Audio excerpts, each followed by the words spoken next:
সম্প্রতি জম্মু কাশ্মীরের পেহেলগাঁওয়ে ২৬ জন পর্যটকের গণহত্যার প্রতিবাদে বিজেপির পক্ষ থেকে ধিক্কার কর্মসূচি এবং শহীদের প্রতি শ্রদ্ধা জ্ঞাপন করা হয় বৃহস্পতিবার সন্ধ্যায়।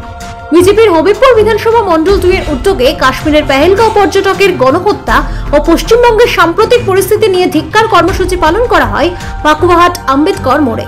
এদিন সন্ধ্যায় বি.আর. আম্বেদকরের মূর্তির পাদদেশে মোমবাতি জ্বালিয়ে শহীদদের শ্রদ্ধা নিবেদন করা হয়। এদিনের ওই কর্মসূচিতে উপস্থিত ছিলেন উত্তর মালদা বিজেপির সভাপতি প্রতাপ সিংহ ও মণ্ডল সভাপতি সহ বিজেপির অন্যান্য কর্মীরা।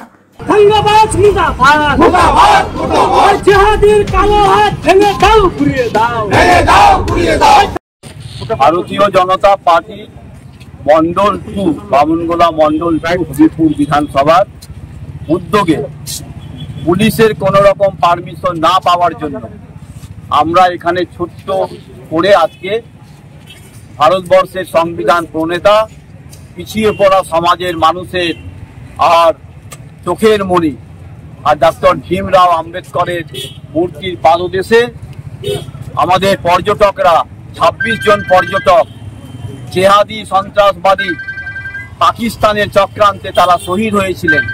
সেই শহীদদের উদ্দেশ্যে শ্রদ্ধা নিবেদনের জন্য এখানে আমরা সমবেত হয়েছিলাম। আজকে মুর্শিদাবাদের শামশেরগঞ্জ থেকে আরম্ভ করে ধুলিয়ান সহ মালদা জেলার অমৃতি শ্রীমণ্ডল মোথাবাড়ি বিভিন্ন জায়গাতে বেছে বেছে হিন্দু আর মানুষকে যেভাবে হিন্দু শূন্য করার প্ল্যান পশ্চিমবঙ্গে মমতা ব্যানার্জি সরকারের প্রত্যক্ষ মদতে সংগঠিত হচ্ছে, তার প্রতিবাদ আমরা এখানে আজকে আর সংগঠিত হয়েছি। ধিক্কার জানাচ্ছি আমরা পশ্চিমবঙ্গের মমতা ব্যানার্জি তৃণমূল সরকার এবং একাংশ পুলিশের মদতে যেভাবে জেহাদিরা মুক্তাঞ্চল তৈরি করেছে এবং মালদা জেলাকে আরেকবার বাংলাদেশ তৈরি করার চক্রান্তে লিপ্ত হয়েছে।